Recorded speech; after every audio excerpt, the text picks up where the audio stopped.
অগ্নিকাণ্ড হওয়ার পর থেকে আমাদের পাশে সবসময় ওনারা জড়িত আছেন।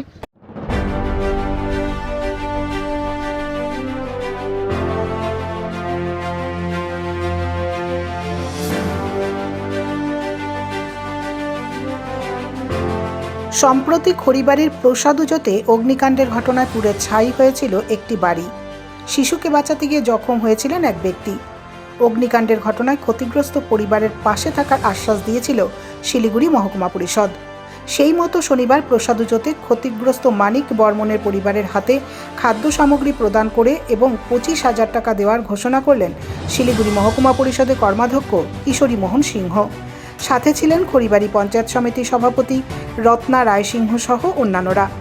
পরে শিলিগুড়ি মহকুমা পরিষদের কর্মাধ্যক্ষ কিশোরী মোহন সিংহ বলেন, অগ্নিকাণ্ডের ঘটনার পর বৃহস্পতিবার ঘটনাস্থল পরিদর্শন করেছিলাম আমরা।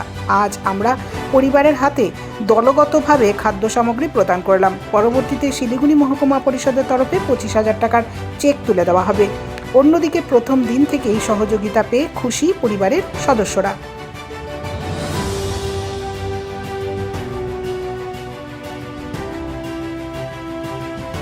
পরে বর্তমানে এই পরিবারটা তো কোনো কিছু নেই।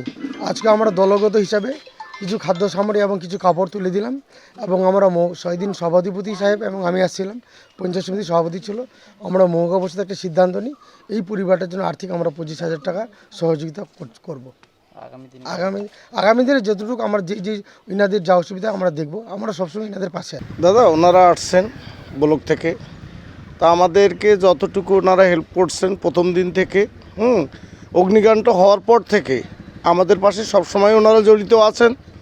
আমরাও চেষ্টা করব যেন গ্রাম সহ ওনাদেরকেও সহযোগিতা করতে পারি এবং ওনারা আশ্বাস দিয়েছেন আমাদেরকে চতুর্দিক দিয়ে, অর্থ থেকে শুরু করে চতুর্দিক দিয়ে আমাদের সাহায্য সহযোগিতা করছেন।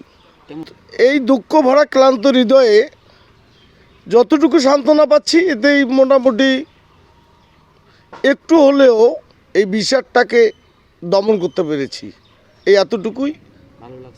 অবশ্যই একটু একটু ভালো লাগবে। মানুষ যখন পাশে এসে দাঁড়ায় তখন ভালো একটু লাগারই কথা। অসহায়ের পাশে যে দাঁড়াচ্ছে, এর চেয়ে আর প্রকৃত বন্ধু কেউ হতে পারে না। আমার নাম গোপাল চন্দ্র বর্মন।